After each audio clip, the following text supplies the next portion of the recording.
Hello students, welcome back to our class. हमारा अभी topic चल रहा है matter in our surrounding, class 9 science. इसका हमारा सेकंड वीडियो है।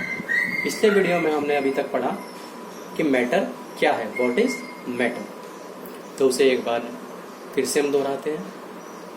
हमारे आसपास जितनी भी वस्तुएं हैं वो सब किसी मटेरियल से बनी हुई है।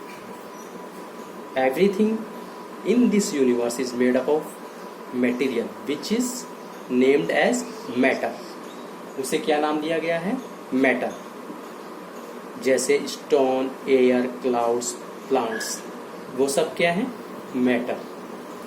और all this things occupy space and have some mass, यानी कि उन सब में कोई मास है, कोई द्रव्यमान है और वो कोई एक स्पेस ऑक्यूपाई करते हैं, मतलब उनमें कोई वॉल्यूम है। तो उन सब में ये दो प्रॉपर्टीज अवश्य हैं, इसलिए वो सब क्या है? मैटर। फिर इसके बाद हमने पढ़ा था कि साइंटिस्ट जो मैटर को क्लासिफाई करते हैं वो कैसे करते हैं? उनकी फिजिकल प्रॉपर्टीज के हिसाब से और उनकी केमिकल नेचर के हिसाब से। ठीक है, तो आज की क्लास में हम पढ़ेंगे physical nature of matter. Physical nature of matter, तो इसे दो तरीके से समझा जाता है। कुछ साइंटिस्ट का मानना था कि मैटर जो है वो एक सॉलिड ब्लॉक के रूप में, और कुछ कहते थे कि ये पार्टिकल से बना हुआ। अब हम इसको एक एक्सपेरिमेंट से समझते हैं। मेरे पास एक पानी का गिलास है,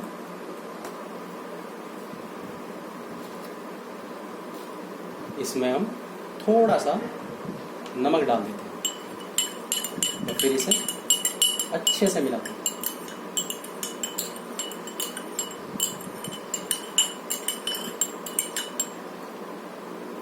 तो हम क्या देखते हैं, वो जो नमक हमने पानी के अंदर डाला था वो इसके अंदर पूरी तरह से मिल जाता है। यानी कि हमारे पास दो चीजें थी, एक पानी, दूसरा नमक। यानी कि पानी के पार्टिकल्स में नमक के पार्टिकल्स पूरे तरीके से मिल गए। इससे हमें क्या समझ आता है कि पहला तो ये समझ आता है कि सॉलिड ब्लॉक्स के रूप में नहीं था। तो ये कैसा बना हुआ था? ये दोनों चीजें पार्टिकल्स से बनी हुई थी। इसका मतलब क्या हुआ? Matter is made up of particles. Matter is made up of particles, यानी कि जो मैटर था हमारा वो पार्टिकल से बना हुआ है। और दूसरी चीज हमें क्या समझ आती है कि वो पार्टिकल्स साइज में बहुत छोटे थे। The particles are small in size, क्योंकि तभी वो छोटे पार्टिकल्स, तभी पानी के अंदर नमक के पार्टिकल अंदर चले गए। ठीक है, तो दूसरा हम एक एक्सपेरिमेंट अगर करके देख सकते हैं कि अगर हम किसी बर्तन के अंदर, किसी पानी के अंदर थोड़ा सा कलर डालते हैं तो क्या होगा? उस पानी का रंग बदल जाएगा। और उस रंगीन पानी को दूसरे पानी में डालते हैं तो उसका रंग भी थोड़ा थोड़ा बदल जाएगा। जिससे भी हमें क्या समझ आता है कि पार्टिकल्स जो है स्मॉल साइज में है, तभी वो एक से दूसरे और दूसरे से तीसरे बर्तन तक ट्रांसफर हो गए।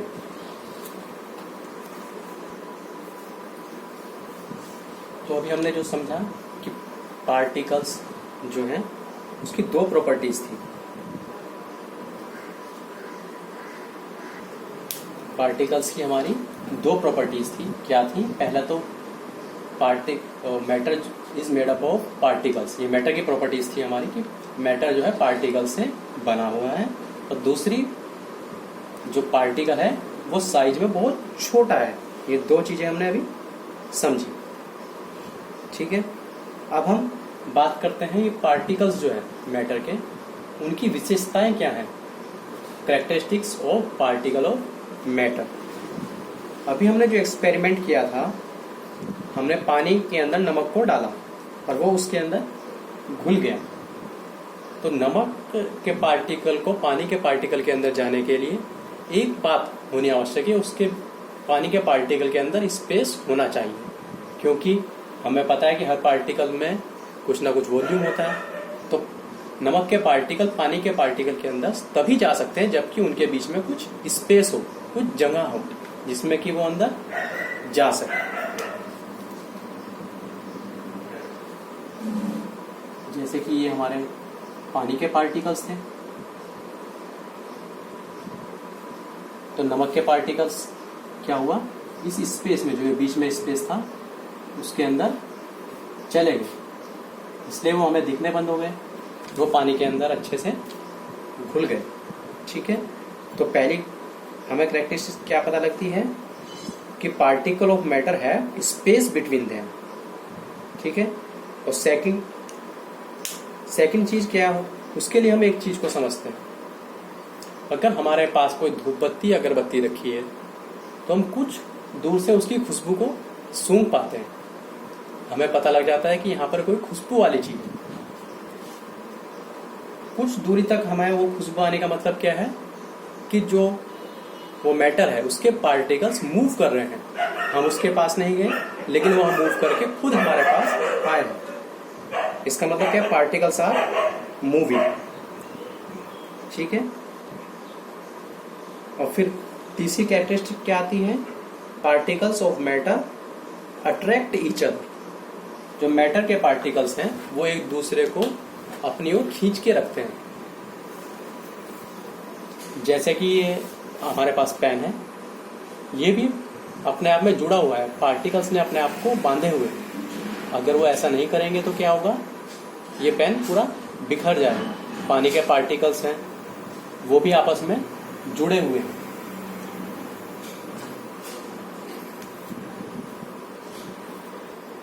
तो तीन कैरेक्टरिस्टिक्स हमें क्या पता लगती हैं।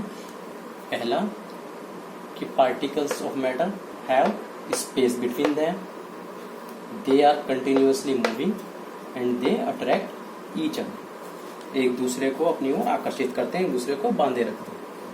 ठीक है, अभी तक कोई डाउट हो तो आप कमेंट में पूछ सकते हैं।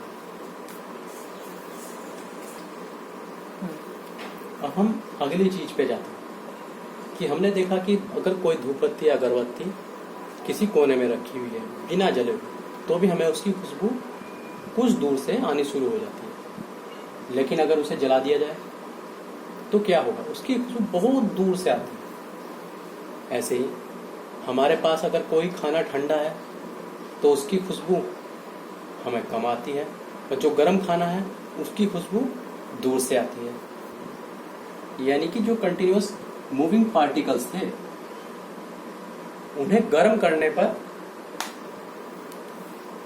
उनकी गति बढ़ गई। ठीक है, इसका मतलब temperature rise, particle moving faster. कि जैसे टेम्परेचर हमारा बढ़ता है तो पार्टिकल्स क्या है, वो तेजी से मूव करते हैं। ठीक है, कि अगर हम टेम्परेचर बढ़ाएंगे,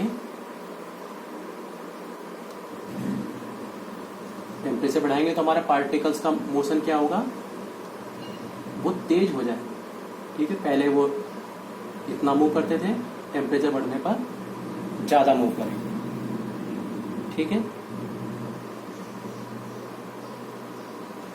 तो वो मूव कर रहे थे, इसका मतलब क्या है, उनके अंदर एक एनर्जी होगी, एक ऊर्जा होगी। वो एनर्जी क्या होती है, उसे क्या कहते हैं हम, काइनेटिक एनर्जी।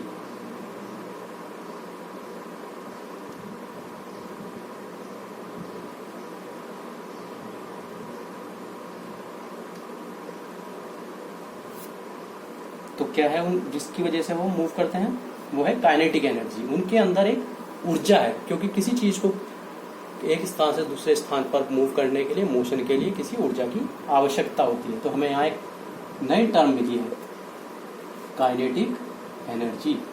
ठीक है, यानी कि जो उन पार्टिकल्स की एनर्जी है जिसकी वजह से वो मूव करते हैं, उसे हम क्या कहते हैं, काइनेटिक एनर्जी। और दूसरी चीज क्या पता लगी है कि वो काइनेटिक एनर्जी जो है हमारी टेम्परेचर के बढ़ने के साथ बढ़ती है। ठीक है, तो अभी तक हमें पार्टिकल्स में तीन चीजें समझ आई। पहला वो आपस में मिक्स होते हैं, ठीक है, आपस में भी, और दूसरे मैटर्स के अंदर भी मिक्स हो जाते हैं, ठीक है। इस इंटरमिक्सिंग ऑफ पार्टिकल को हम क्या कहते हैं? डिफ्यूजन। एक नया वर्ड हमारे पास आया, डिफ्यूजन।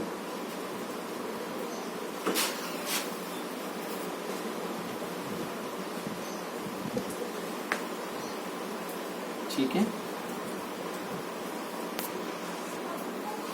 तो intermixing of particle is called diffusion, ठीक है। दूसरा हमने क्या देखा कि जब हम पार्टिकल्स को हीट करते हैं तो हीटिंग से डिफ्यूजन भी तेज हो जाता है। जैसे कि हमने देखा था कि काइनेटिक एनर्जी बढ़ जाती है, ऐसे ही डिफ्यूजन भी फास्ट हो जाता है हीटिंग के साथ। टेम्परेचर के बढ़ने के साथ काइनेटिक एनर्जी और डिफ्यूजन फास्टर हुआ। ऐसा हुआ क्यों? क्योंकि जो पार्टिकल्स हैं वो एक दूसरे के साथ बंधे हुए हैं एक फोर्स के द्वारा, ठीक है। और जब हम उसका टेम्परेचर बढ़ाते हैं तो उनके बीच का जो फोर्स है वो ब्रेक हो जाता है, जिस वजह से काइनेटिक एनर्जी बढ़ती है और डिफ्यूजन भी टेम्परेचर के साथ बढ़ता है। यहाँ तक कोई डाउट हो तो आप पूछ सकते हैं। फिर इसके बाद हम नेक्स्ट क्लास में स्टेट ऑफ मैटर्स को पढ़ेंगे। Thank you.